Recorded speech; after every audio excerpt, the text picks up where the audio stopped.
Es una pandemia, en nuestro medio es muy frecuente. Hay zonas endémicas propias en nuestra región. Básicamente, las zonas donde existe mayor infestación por este tipo de parásito es toda la vertiente del sur, lo cual se va a Zapampa, Huayucachi y todo lo que viene a ser Pampas y Huancavelica, son zonas que tienen alta prevalencia. Estuve hace 2 meses atrás apoyando a un médico en Huancavelica que me pidió que le reemplazara, y en Huancavelica, en el hospital del MINSA, yo diría de las 30 ecografías que hice ese día, eran 18 quistes hidroquímicos. Y de las tomografías que informé en esa semana, más o menos ellos hacen 20 por día. 10 serían neurocisticercosis. Entonces es alto la infestación por ese tipo de gérmenes. Por lo tanto, ustedes que van a tener que hacer el serum en periferia, lo que habitualmente siempre van a ver, como les dije la primera vez, es niños, ancianos y gestantes. Eso es lo que van a ver. Un médico general, como es lo que les van a denominar, tiene que saber pediatría al derecho. Pediatría es lo que deben saber más. Tienen que saber dosificación por kilo de peso, tienen que saber las enfermedades más frecuentes, diarreas, infecciones respiratorias agudas, parasitosis, es lo que tienen que dominar, hacia el dedillo.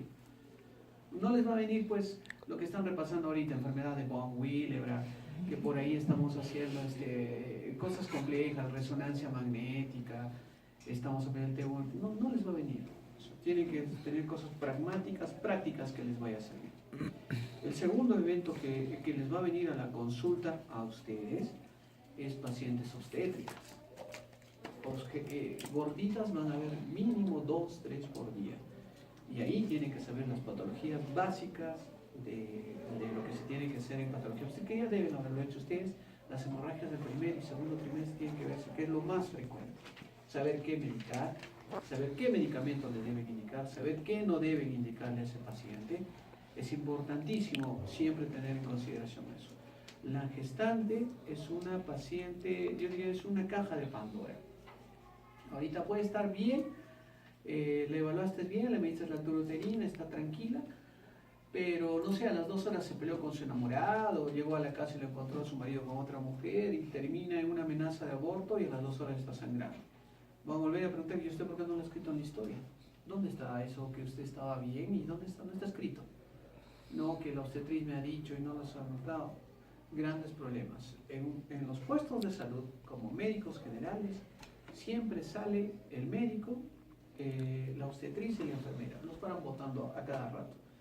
Porque en nuestro medio son catalogados como elementos, ahorita se me fue el término por el cual nos miden en función a los indicadores de mortalidad.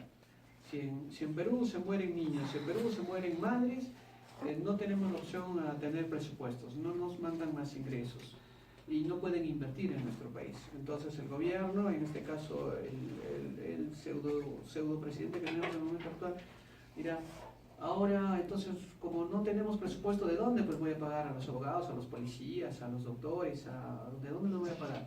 Entonces hagamos una estrategia. Sancionemos a todo aquel que se descuida con la gestante y el niño, bótenlo. Entonces muere un niño, es un punto más para la mortalidad infantil. Muere una gestante, es un punto más para la mortalidad materna. Al elevarse esos indicadores, disminuye nuestro presupuesto. Entonces eso es obligación que no se nos mueran ni niños ni gestantes. Y la única forma es el pobre médico general, la obstetriz y la enfermera tienen que evitar que eso ocurra. Y cuando se les muere, pues yo no se los deseo, pero yo he sido médico general como 10 años. Y cuando eres médico general y se te muere una gestante, es una reunión, tipo un juicio como de las películas, en el cual viene, te dicen, ¿y usted por qué no nota la historia? ¿Dónde está la hoja clara? Si la paciente tenía 23 semanas, porque en ese momento no lo difirió al médico ginecólogo. Bueno, es que la paciente vive de aquí a 5 kilómetros y yo tengo que ir caminando. ¿Y su moto? No tenemos moto. ¿Y por qué no pidió su moto? Y combustible, no, es que no tenemos combustible. ¿Y por qué no pidió la gasolina? Siempre te meten pretextos. Al final sales perdiendo como médico.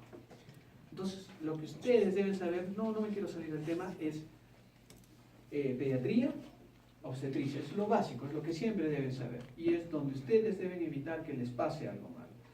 ¿Cómo evitarlo?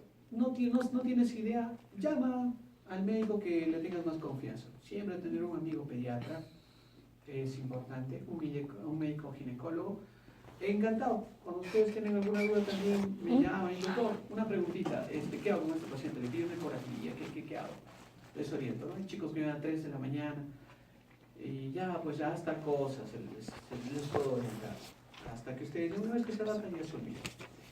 Es una forma de que ustedes eviten ese desliz.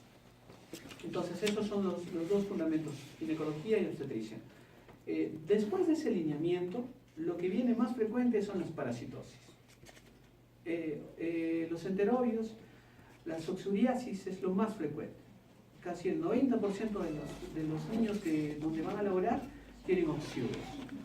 Y eso es lo que está produciendo la desnutrición. Es función de nosotros como médicos medicar de forma adecuada y manejar la oxuriasis. Saber el ciclo de vida para poder evitar este factor asociado. Oxuriasis es muy frecuente, la enterobiasis. Todas las patologías que es por infestación parasitarias no se dice enterobiasis, oxuriasis, trichuriasis. El prefijo para infestaciones es osis, sería enterobiosis, oxuriosis, trichuriosis y lo que ustedes quieran colocar como osis, que indica que es infestación. Entonces, como así existe esta patología, ahora tocamos la neurocisticercosis, que es producida por una teniosis, por un parásito, que es la teniosólido, que produce este tipo de infestación. Es una enfermedad producida por este tipo de parásito. La enfermedad se desarrolla básicamente por la ingestión de los huevos procedentes de este parásito en particular. Hay varios tipos de desarrollo. Lo que nos interesa básicamente a nosotros dentro del punto de vista de imágenes es las características que tiene el Scolex. Esto es, ya ustedes lo saben por sus conceptos de parasitología, no voy a ahondar mucho, pero algunos conceptos técnicos globales que no debe saber. Nosotros sabemos que la tenia viene a ser un cesto o un tremato. Cesto. Perfecto, es un cesto. ¿Y por qué se denomina cesto?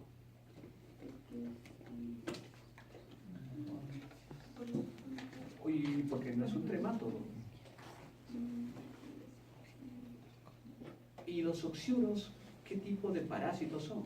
¿Son cestos o trematos?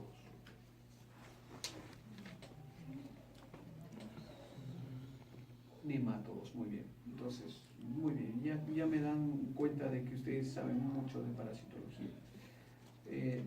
Los gusanos se clasifican en gusanos de cuerpo cilíndrico, nemátodos, y los gusanos que tienen el cuerpo plano, platelmintos.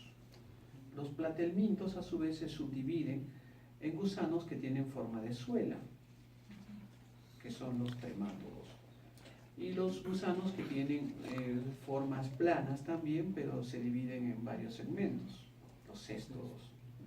Dentro de los céstodos, los que nos interesan, aquellos que tienen varias estructuras cilíndricas en su interior, denominados proglótides. Los proglótides vienen a ser los centros germinativos porque aquí se encuentran almacenados los huevos de la larva. Se clasifican en proglótides inmaduros, maduros o grávidos, que son los que forman parte de este desarrollo. Dentro de los céstodos, los que nos interesa en este caso en particular, es aquel el cual tiene unos discos suctorios, unas ventosas, por los cuales se adhiere a las vellosidades intestinales.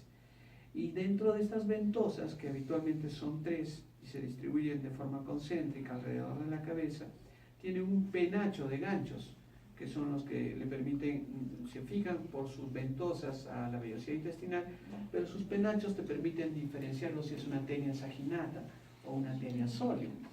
Y en ella en particular sus penachos es en doble capa, y eso te permite diferenciar si esto es una tenia del chancho o es una tenia de la vaca, por ejemplo. La tenia solium es la tenia de la vaca, y esta es la que tiene un doble penacho, y tiene ventosas, como cuando dice acá una cabeza o Scolex, una doble corona, el cuello es angosto, y después vienen sus proglótides. Vean ustedes, esta es la cabeza, señores, ¿ven? Y esta es la representación de sus proglótides, infinitos proglótides, ¿no es así? Los cuales estos son los proglótides inmaduros, que luego van en sentido centrífugo y van madurando con los huevos, ¿no? Ellos son hermafroditas, o sea, tienen ambos sexos. El parásito, como tal, mide en promedio menos de 1 centímetro. Pero cuando ya tiene toda su estructura elongada, llega a los metros, ¿no? 2 a 3 metros puede llegar una tenia solo en su aspecto habitual. ¿Cuál es el aspecto que nos interesa?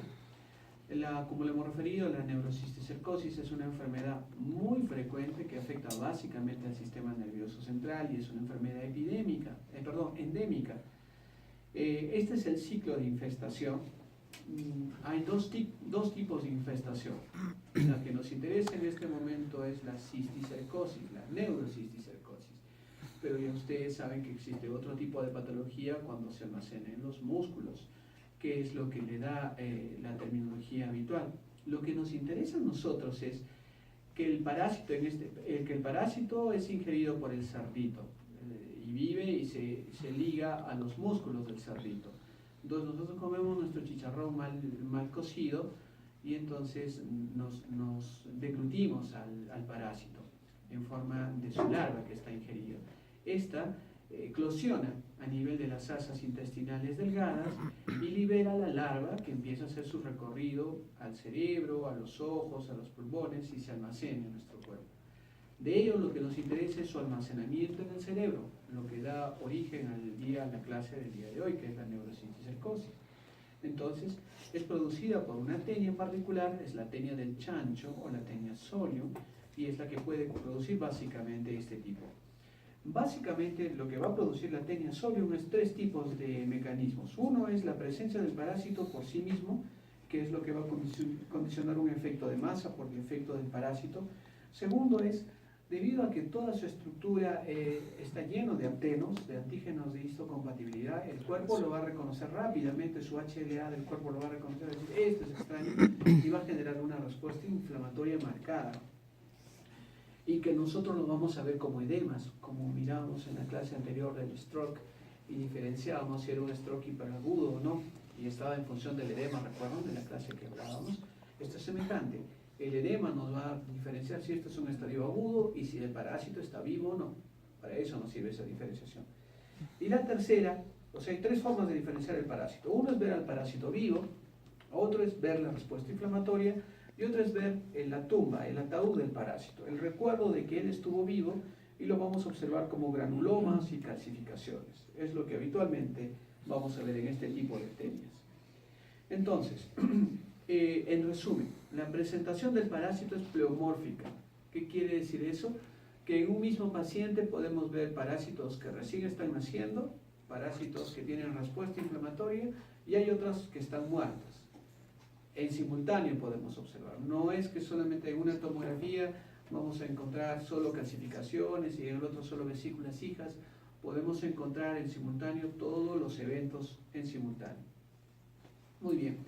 Es más frecuente en la población de 15 a 40 años, es obvio, es la población que probablemente tiene mayor ingesta de alimentos.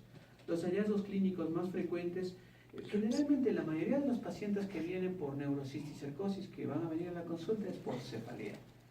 Es aquel paciente que tiene cefalea, y ya se ha descartado que no tiene malformación arteriovenosa, que ya no tiene aneurismas, no es un anciano, porque si fuera joven no van a estar pensando en stroke, como hablábamos en la clase anterior, les hice la diferenciación. Entonces pensaría más en un evento, si es un paciente joven pensaría más en una infestación. Si es un anciano pensaría en una lesión neoformativa. Si es una mujer joven pensaría en una malformación arteriovenosa o en un saco aneurismático. Malformación arteriovenosa si tiene menos de 40 años, y si tiene más de 40 años diría que es un aneurisma habitualmente. Pero la cefalea, conforme pasa el tiempo, se asocia a la epilepsia, y de un momento a otro cae y convulsiona, o siente adormecimiento de mano, temblores de mano. Eso es neurocisticercosis. No siempre se asocia a la epilepsia, con que se tiran al suelo y botan espuma, en convulsión tónico-clónica. no es lo habitual. Eso ya es eso es una epilepsia primaria. Las epilepsias que habitualmente se presentan, las epilepsias secundarias por neurocisticercosis, habitualmente no van precedidos de un aura propio de la epilepsia primaria. Es una epilepsia que se produce por un trastorno de estrés asociado. Es la forma de presentarse la asociada neurocisticercosis. Aparte de la epilepsia, el paciente empieza a tener hipertensión intracraneal. Significa que el líquido cefalorraquídeo empieza a distender el cerebro y el paciente empieza a tener vómitos explosivos, rigidez de nuca, que es lo que habitualmente se asocia. Esto va a condicionar con el tiempo una hidrocefalia obstructiva. Por lo tanto, el paciente va a tener tendencia a incorporarse, a tener sensación de náuseas y vómitos al producirse maniobras de Valsalva, lo cual indica que hay algo que está produciendo efecto de masa en el cerebro. Ya con el tiempo puede asociarse la encefalitis, que son procesos infecciosos propios de la respuesta inflamatoria del germen, y ataques tipo ictus, que es el tercer paso de asociación. De ellos, el más frecuente es la epilepsia condicionada por la cefalea inicialmente. Ese es el aspecto típico de un paciente con neurocisticercosis. Muy bien, pueden existir diferentes estadios. Hay dos formas de clasificar la neurocisticercosis. Uno es desde el punto de vista topográfico. La ubicación más frecuente de los cisticercos es a nivel de los espacios aracnoideos. La ubicación más frecuente de la neurocisticercosis es en los espacios aracnoideos. Después de los espacios aracnoideos, el segundo lugar más frecuente es en el cerebro, en el parénquima cerebral, acá, en el parénquima cerebral. Pero el lugar más frecuente habitualmente es en los espacios aracnoideos, en estos huequitos que se llaman espacios aracnoideos, que están de color negros. Ahí es frecuente la ubicación de la neurocisticercosis. Era tan frecuente en los espacios aracnoideos que le denominaron en algún tiempo, le llamaban cisticercos en fase racemosa. Y cuando uno decía, tienes neurocisticercosis en fase racemosa, decía, ya, racemosa, significa que el quiste, que la neurocisticercosis, que el parásito no está en el encéfalo, en el parénquima, está alrededor, extraaxial, está en el espacio aracnoideo. Entonces a eso se le denominaba cisticercosis de fase racemosa. La clasificación real, la actualización actual lo clasifica en cisticercos en los espacios aracnoideos, en el parénquima cerebral, en el sistema ventricular supratentorial e infratentorial y en la columna, en la médula espinal, que no es habitual de observarlo en este tipo de estados. Muy bien. Después de clasificar si está en el parénquima cerebral, si está en el cerebelo, si está en el espacio aracnoideo, la segunda clasificación es: ¿el parásito está vivo o no está vivo? Porque al final eso es lo que me interesa, más que dónde está. Y entonces hay una clasificación en la cual dice, hay 5 formas de decir cómo está el parásito, y esto es lo más importante, esto es lo que deben saber, esto. La primera forma de presentarse la neurocisticercosis es la forma no quística. ¿Qué quiere decir no quística? Que le tomas la tomografía, le tomas la resonancia y no sale nada. Normal, señorito, usted está loca, cambie de enamorado. Por eso es el problema. Pero si me adormece la mano, no sé, seguro está triste, seguro tiene ideas delusivas. No, no tiene nada, usted está loca. Y esa es la forma no quística, porque si hace pruebas serológicas, sale positiva. Viene de una zona endémica, viene de Huancavelica. La cefalea no lo tiene de ayer, lo tiene permanentemente. Entonces tiene criterios clínicos, aunque no se vea, de tener parasitosis, de tener en este caso neurocisticercosis. No va a estar pensando en un cáncer en la doctora de 20 años, ¿no? Estamos pensando en cefalea crónica, no hay aneurisma, esto es neurocisticercosis. Entonces, como no le ven nada en la tomografía y no le ven nada en la resonancia, se denomina neurocisticercosis en fase no quística. No veo nada, pues no quística. Entendido. La segunda fase es la denominada fase vesicular, en la cual el parásito ya está en el cerebro, ya está en el espacio aracnoideo, pero está vivo y el Scolex está dentro, metido en una formación quística en su interior. Está vivo, pero todavía el cuerpo no lo ha detectado. el sistema inmunológico, los neutrófilos, que en este caso en el cerebro no se llaman neutrófilos, se llaman microglias, todavía no han activado sus receptores de membrana y no se han percatado de que hay una noxa en el cuerpo, no se han percatado del huésped. Por lo tanto, él está pasando desapercibido, pero ya está presentando, no sé, vino a la tomografía porque tuvo un accidente de tránsito y le detectan la lesión. Entonces, esto es una neurocisticercosis en fase vesicular. El parásito está vivo. La siguiente es en la cual el parásito ya es detectado por el cuerpo. Se produce una reacción de antígeno-anticuerpo, se produce una respuesta inflamatoria y ya se genera una respuesta marcada. Ya hay edema, ya empieza a salir líquido como si fuera el stroke. Alrededor se empieza a producir un efecto mecánico, se desplazan los ventrículos, el paciente ya tiene más cefalea. Esa ya viene a ser una fase vesicular coloidal, porque ya hay una respuesta inflamatoria y el parásito está perdiendo, está muriendo. El cuerpo lo está atacando. Después viene la fase granulomatosa, en la cual el cuerpo ya empieza a hacerle, lo encapsula, lo rodea como si fuera un complejo de Kohn y si fuera un evento de tuberculosis, lo rodea, lo encapsula y empieza a haber menor efecto inflamatorio. Ya no hay tanto edema como en el anterior, ya disminuye el edema, disminuye la respuesta inflamatoria. El parásito ya está en agonía, todavía no ha fallecido, pero ya existe gran respuesta de que el parásito está casi muerto, está en coma, porque ya no hay mucha respuesta inflamatoria. Esa es la fase granulomatosa. Y cuando ya hay calcificaciones, a eso se le denomina neurocisticercosis en fase calcificada. El parásito ya ha muerto, solo está ahí su cadáver. Y podría volver a surgir en los efectos, no, ya no necesita darle ahí quimioterápicos, ya no damos ahí albendazol, ni praziquantel, ni ningún tipo de manejo específico, ya no tiene sentido, el parásito ha muerto, pero ya tiene la cicatriz en el cerebro. ¿Y para qué nos sirve eso? Entonces está muerto, entonces ¿para qué le hacen la tomografía? Para dos cosas: comprobar de que el paciente sí tenía neurocisticercosis, pero puede haber por ahí alguno que esté en fase noquística, o quizás hay alguno por ahí en fase vesicular, y ese va a producir el edema.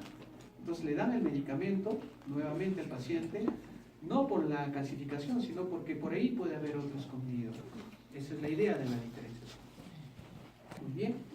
Entonces, esto es la cisticercosis aracnoidea, en los espacios subaracnoideos, como refiere aquí. Entonces, acá tenemos un estudio tomográfico. Esta es una tomografía porque es muy granular, muy rugosa. Esto también tiene el aspecto de una tomografía, es muy rugosa, pero acá los bordes están bien precisos, entonces esta es una resonancia magnética. Allá, esta tomografía no veo que es sustancia gris, sustancia blanca, pero acá aparecen vasos, entonces este es sin contraste y este es con contraste. Esta es una resonancia magnética y si los líquidos no brillan es T1 y si brillan los líquidos es T2. Entonces esto es un T2 porque probablemente está brillando a este nivel los espacios aracnoideos y el líquido cefalorraquídeo. Pero lo extraño de esto es, sí debe ser un T2 por el aspecto global. Hay otra resonancia que es el FLAIR que también hace el mismo efecto. Bueno, hasta ahí he hecho la diferenciación, que esto es tomografía con contraste y esto es una resonancia magnética. A ver, acá en la tomografía sin contraste, algo les llama la atención. Acá pareciera una formación quística y tipo densa, total, una forma negra con contenido de líquido cefalorraquídeo. Acá hay otra imagen que me sugiere que existe presencia de contenido líquido. Le pusieron contraste y no se logra diferenciar en este mismo punto. Bueno, es otro corte, no se diferencia más detalle. Los vasos se representan de forma adecuada.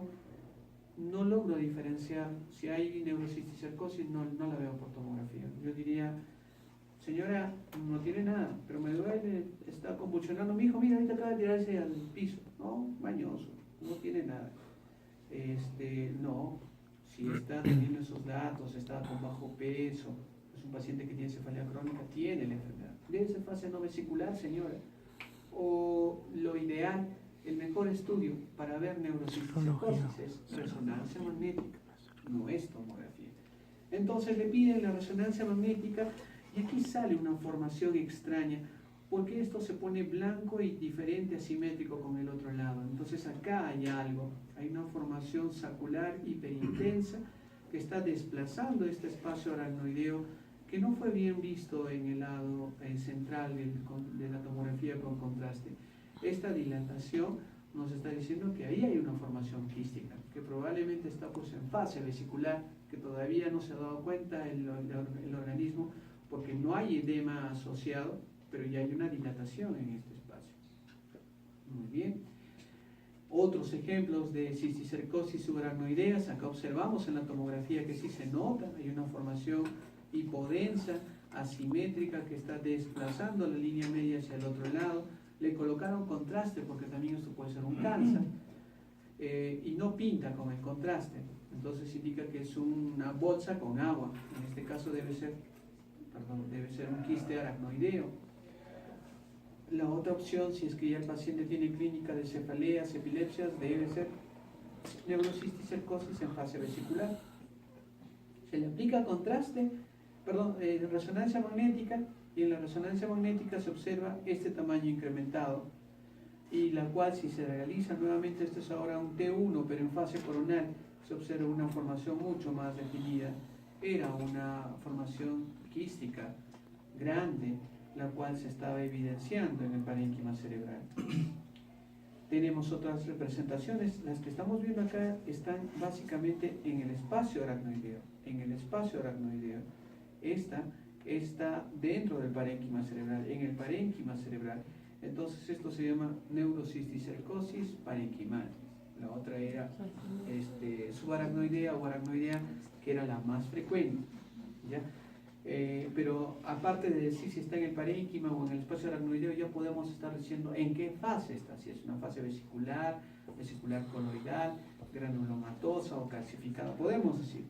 Entonces en este caso está acá en la tomografía, entonces es una cisticercosis que está en el parénquima, pero acá tiene un puntito blanco, no sé si lo notan ustedes, hay un puntito blanco, eso es el escólex. El escólex está metido, está sumergido en su propio quiste, entonces debe ser una cisticercosis en fase vesicular. Acá se le puso, no, esto no se le puso, esta es una resonancia magnética, este es un T2 y este es un T1, y observen, se observa una formación quística hiperintensa, y cuando utilizan el T1, vean ustedes, se nota claramente una formación de color blanca, y ya han puesto un T1 con contraste, por eso se observa el escólex en su interior. Esto sería una neurocisticercosis en fase vesicular. Muy bien. De tal forma entonces que podemos observar muchas de las cisticercosis, como en este caso, a nivel del ventrículo, a nivel del cuarto ventrículo se observa totalmente dilatado el cuarto ventrículo. Aquí en un corte sagital se observa el cuarto ventrículo dilatado. Eso nos está indicando que el paciente sí está parasitado, y la parasitosis lo tiene en el cuarto ventrículo, y es habitual porque en el espacio aracnoideo es mucho más frecuente que en el parénquima cerebral. Por esta ubicación tan extraña le llamaban a esta fase, tiene cisticercosis en fase racemosa. Y cuando le llamaban racemosa, porque no era fácil de evaluarlo en las tomografías, pero en la resonancia nos demostraba que sí estaba en el sistema ventricular, en el espacio aracnoideo, y esto nos daba a entender en palabras sencillas que esta era la más difícil de manejar. La racemosa era en su tiempo la más difícil de manejar. Acá tenemos otros ejemplos de cisticercosis ahora dentro de los ventrículos. Esta es una tomografía sin contraste, donde aparentemente acá hay algo en el estudio no contrastado. Luego le administran contraste y no cambia mucho, no capta contraste, y es verdad, es una bolsa de agua, no tiene por qué captar contraste. En cambio, en la resonancia magnética se puede observar el cúmulo, la presencia en este corte sagital de esta formación quística. Igual acá tenemos más representaciones de la cisticercosis, acá se le ha puesto contraste y empieza a brillar con la presencia del contraste. ¿Por qué con la resonancia tiene mayor capacidad de brillo? Porque era por las ondas magnéticas, que son mucho más lentas y te da una imagen mucho más magnificada en relación a la tomografía, que son radiaciones que te dan cortes inmediatos. En cambio, la resonancia choca con el eco, vuelve con el eco. Yo quiero verlo mucho más lento, entonces hace que la onda magnética vaya muy lento, regrese muy lento, y en eso trata de captar en diferentes fases, como les hablaba del depredador, tratar de buscar en cuál de ellas pueda representarse mejor la imagen. Muy bien, Es decir, la cisticercosis también se puede presentar a nivel de la médula espinal. Acá tenemos en la columna dorsal la representación de la neurocisticercosis, en la columna lumbar, y habitualmente se produce como un efecto quístico, sacular, como una bola, en este caso son dedos, lo cual expande el espacio aracnoideo y le da ese aspecto habitual. Muy bien. Entonces, en resumen, la neurocisticercosis puede presentarse desde el punto de vista topográfico, la más frecuente en los espacios subaracnoideos, segundo en el espacio parenquimal, tercero a nivel ventricular y cuarto en el componente espinal. Sencillo. No me interesa porque no es práctico. Lo que me interesa es saber en qué ciclo evolutivo están, es decir, esto. Esto es lo que sí nos interesa. Entonces acá sí hagamos lentamente. El primer estadio que debemos buscar es el estadio no quístico. Pero en el estadio no quístico no veo nada. Entonces es entender de que no lo colocamos porque pues el cerebro se ve normal en el estadio no quístico. El segundo estadio es el estadio vesicular. El estadio vesicular se caracteriza porque el parásito, que está pintado acá de color azul, acá tiene sus ventosas, vean, estos son sus ventosas, por acá debe estar su roseta de ganchos que le dan el aspecto particular a sus tres ventosas de este parásito, del Scolex, que está imaginado dentro de esta bolsa, está acá, está en el componente parenquimal. Pero este aspecto habitual se llama fase vesicular. ¿Y cómo sabes que es fase vesicular? Porque por la resonancia estás viendo una bola de color negro y en el interior una mancha blanca. Así se ve. Y les mostré las imágenes. Muy bien. Y yo estoy seguro que esto es fase vesicular. ¿Por qué? Porque el cisticerco se observa como un quiste redondeado, con una cápsula bien delgada, como refiere acá, en cuyo interior se puede observar la larva. El quiste mide en promedio hasta 20 milímetros y presenta un pequeño nódulo que en promedio llega a medir hasta menos de 5 milímetros, que corresponde al Scolex. Esto es el estadio más frecuente, que uno debe saberlo diferenciar. ¿Por qué les hago en referencia? Nos ha pasado, a mí me ha pasado como médico general. Es aquel paciente que tiene el parásito, que yo sé que está bajo de peso, que yo sé que sus uñas están laceradas, que yo sé que su cabello está rubio, que yo sé que el niño está pequeño, no hay relación entre su peso con su talla, sus dientes están totalmente cariados, y bien, lo trae la mamá por diarrea, lo trae la mamá por resfriado. Tú dices, bueno, pues el bebé con diarrea no está comiendo bien, su cabello se está aclarando y la mamá está feliz porque su hijo está rubio. Entonces, empiezas, sospechas y dices, bueno, este es un proceso viral, debe ser un proceso respiratorio, y le das corticoides. Le das corticoides pues porque la garganta está inflamada y tú quieres que al toque mejore. ¿Y qué hacemos todos? Amoxicilina con Dexacor. Todos damos eso, espero que nunca lo digan. Es tal combinación, no. Póngale su penicilina procaínica, su benzatínica de 1.200.000 con su Dexacor. Y señora viene para su segunda dosis de su Dexacor, al darle corticoides en forma exagerada. Los corticoides en algún momento debemos haberlo tocado. Los corticoides bloquean la respuesta inmunológica. O sea, bloquea a los policías a que no se acercan donde están los ladrones. Dicen, no salen los policías. Y como no sale la policía, el cuerpo no detecta otros agentes que podrían existir. Por lo tanto, el parásito sigue creciendo rápidamente porque no tiene control. Y la cefalea persisten los vómitos. No es que su garganta está pues bien inflamada, señora. Su garganta está ahí. Dale, no sé, 5 días más de dexametasona y sigues bloqueando la respuesta inmunológica. Y el bebé ya empieza a convulsionar, empieza con sus vómitos incoercibles, explosivos, empieza a hacer opistótonos, llega a manos del pediatra y ¿quién es la bestia que le ha dado corticoides? El médico general. Y todo, claro, es una bestia, no sabe nada. Y entonces la respuesta lógica es no dar corticoides en pacientes pediátricos si es que no se ha demostrado que no hay otro proceso infeccioso asociado. Por él tenía todo, tenía los cabellos pintados, los dientes cariados, se rascaba el pompis, tenía escoriaciones en el cuerpito, estaba rechonchito, pero tenía 10 años y estaba de este vuelo, entonces era un paciente que tenía infestación parasitaria. Descartar. otras patologías era lo ideal. Y era muy probable que este bebé estaba en fase vesicular. Y en la fase vesicular todavía el cuerpo no lo está detectando, no hay respuesta inmunológica, pero el parásito ya está. Muy bien, esta es otra forma del estadio vesicular, visto por la tomografía, en el cual se ve un quiste, una formación hipodensa, gigante en este caso, que tiene el mismo color que el líquido cefalorraquídeo, en el cual habitualmente puede observarse el escólex. Con el contraste, cuando uno le administra contraste, habitualmente, si es que va a pintar algo, es el contorno de la pared, pero el interior no debe pintar. Si con el contraste pinta, significa que en su interior tiene vasos, tiene neovascularización. Entonces eso no es un quiste, debe ser un tumor, debe ser una malformación vascular, pero eso no es un quiste. No hay edema en la fase vesicular, no hay edema en la fase vesicular. Recuerden esas fases. De todo lo que he hablado, recién estoy hablando de lo más importante, de lo que les pueden preguntar en el examen. No hay edema, el parásito está vivo. Muy bien, otro ejemplo, esta es una resonancia magnética, ustedes pueden ver que los bordes son más precisos. Esto es una resonancia en T1 con contraste, en el cual ya se logra diferenciar, señalando con la flecha, el aspecto global del escólex del parásito, ¿no? Básicamente este es el aspecto habitual. Esto viene a ser la representación en un T1 con contraste, este es un T2, y se está haciendo la diferencia en cada una de las fases para ver el aspecto global y ver si se puede diferenciar si está vivo o no.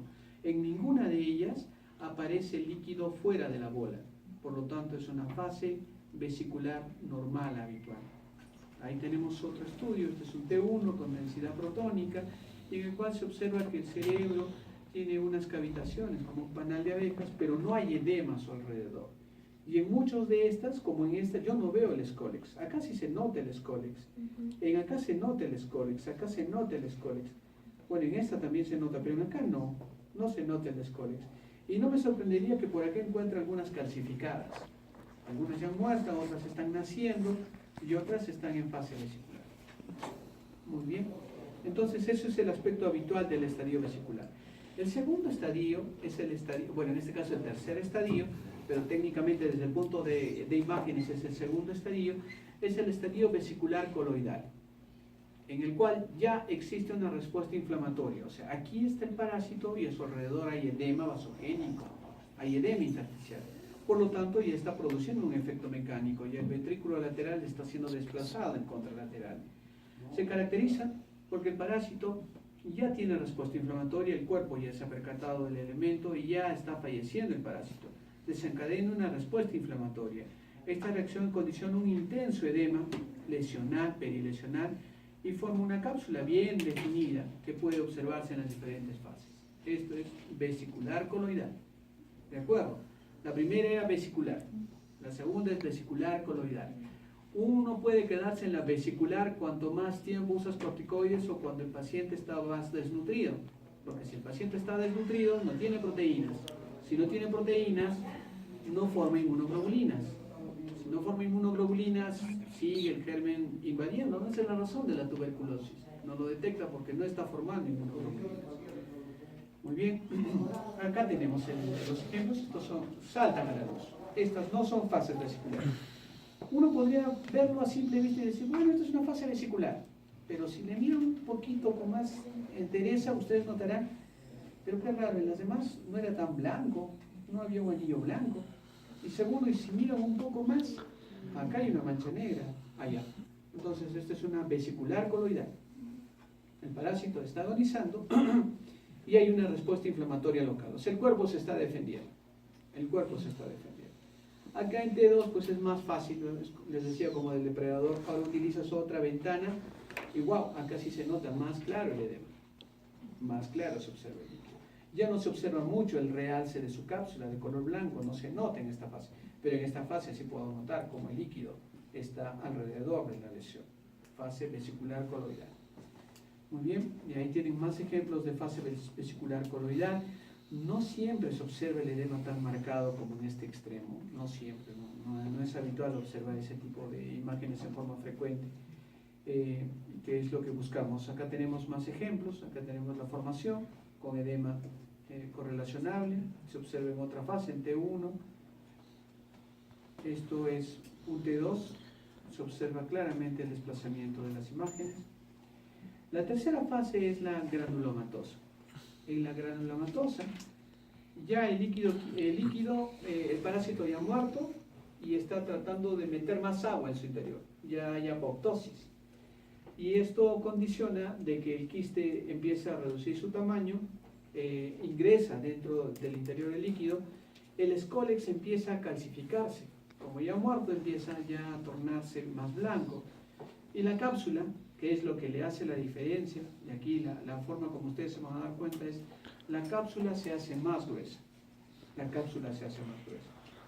El mejor estudio siempre va a ser la resonancia magnética, más que la tomografía para evidenciar en este caso. Entonces, acá tenemos múltiples formaciones. Esto es una formación quística que ya ha reducido de tamaño, no existe mucha presencia de edema perilesional, pero si empleamos contraste, realza, se forma un anillo de color blanco hiperintenso, bien grueso, lo cual sugiere que es una fase granulomatosa.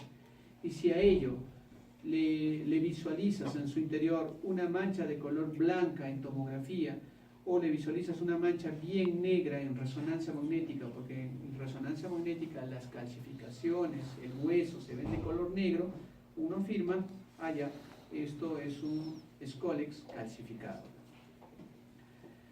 La última fase viene a ser en el cual ya solamente está pues, el cadáver del parásito, la granular calcificada o calcificada propiamente, en el cual el parásito ya está involucionando, ya hay una gran respuesta granulomatosa y está totalmente mineralizado. En este caso, cuando todos son calcificados, por lo habitual no sirve dar medicamentos. Uno le da como profilaxis cuando el paciente tiene como antecedente de proceder de una zona endémica, pero si es un paciente tal cual que vive en una ciudad, lo ideal es no darle medicamentos y solo observarlos, porque se ha observado que al darle medicamentos a veces hay una respuesta lítica total que condiciona que se produzca una segunda respuesta inflamatoria y a veces muchos pacientes terminan en edema cerebral. Por eso muchos son muy cuidadosos en evidenciar. Le ve las calcificaciones, le pide pruebas de sangre. Si sus pruebas serológicas son negativas, su hemograma no es patológico, lo observan nomás, no le dan medicamentos. Pero si el paciente, pues lo que estamos haciendo referencia a un paciente pobre de alguna estancia de Huancavelica, ni pruebas serológicas vamos a poder hacer, a él hay que medicarlo, riesgo-beneficio.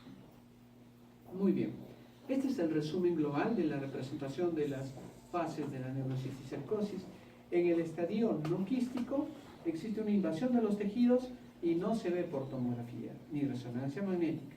En el estadio vesicular es mínima la respuesta inflamatoria, el escólex está dentro del quiste y puede visualizarse por resonancia magnética con mayor claridad. En la fase vesicular coloidal, el parásito ya está muerto. En la vesicular coloidal el parásito ya está muerto. La respuesta inflamatoria es marcada, hay edema, que es lo que le hace la diferencia. En la fase granulomatosa, lo que está sucediendo es que se está reabsorbiendo el parásito. Se ha abierto como un poro a nivel del parásito y está desaguando el líquido, de tal forma que está reduciendo el tamaño. Y esto hace que se pueda visualizar reducida de tamaño con una cápsula bien gruesa. Su cápsula se ve gruesa. ¿Pero por qué se ve gruesa? Si está muriendo el parásito, ¿por qué se está poniendo más gruesa? Como se está retrayendo, se está plegando entre sí las paredes y por eso le da ese aspecto más grueso a la pared. Y en la nodular calcificada, todo el parásito se ha momificado y esa momificación se denomina saponificación y le da un aspecto de mineralización homogénea que en la tomografía se va a ver blanco como calcio y en la resonancia magnética habitualmente se ve de color negro porque ya hemos explicado las razones. No siempre es fácil darse cuenta, hay otras patologías que siempre tienen que hacerse como diagnósticos diferenciales. Una de ellas es la tuberculosis. La tuberculosis se presenta igualito, tiene el mismo aspecto, el mismo color, igual el paciente está desnutrido, es bajo de peso, o sea, siempre forma parte de tu diagnóstico. Tú ves a este paciente con estos datos y dices, la primera posibilidad es que sea neurocisticercosis. La segunda posibilidad es que esto sea tuberculosis, una tuberculosis cerebral que sea organizado y que esté encapsulado, que se llama tuberculoma cerebral. Es la posibilidad diagnóstica. ¿Cómo saberlo? Bueno, lo primero que tengo que descartar es tuberculosis. Pediré su BK, su PPD y haré cultivos seriados para ver. Si va descartando eso y en el camino digo, bueno, hasta ahora no está saliendo nada positivo, puedo estar medicándolo como neurocisticercosis. No va a pasar nada. Eso se puede hacer, se puede hacer. Recuerden ustedes siempre que el médico siempre es el que dirige los programas de tuberculosis. Ustedes saliendo como médicos generales, aparte de la pediatría y ginecobstetricia, que es lo que van a tener que dominar a la perfección, el siguiente componente que nos dejan al médico general es tuberculosis. Tuberculosis. Y en ello, todas las patologías que vean, siempre piensen como tuberculosis. Un consejo de amigo, ¿no? Más que, no busco asustarlos, sino orientarlos a que cuando llegue ese momento ustedes están preparados. Cuando vean una patología y no responden a lo que están haciendo, ponte la cabeza y di, ¿no será tuberculosis? Y le vas a acertar. Le vas a acertar. Siempre piensa así y al final concluye. Pero esto será tuberculosis. Y pídele todo como tuberculosis y en el camino te vas a percatar que sí era tuberculosis. Muy bien. Otro factor asociado, otra patología más rara son las cavernomatosis, que son malformaciones vasculares que se producen y miren, tienen el mismo color. En resonancia se ven negros hipointensos y uno podría decir, ah, ya, esto es una neurocisticercosis en estadio calcificado. Pero en realidad viene a ser otro tipo de ponderación que se está empleando en la resonancia que le hace dar ese color negro y no indica que sea tuberculosis, o perdón, en este caso, neurocisticercosis en fase calcificada.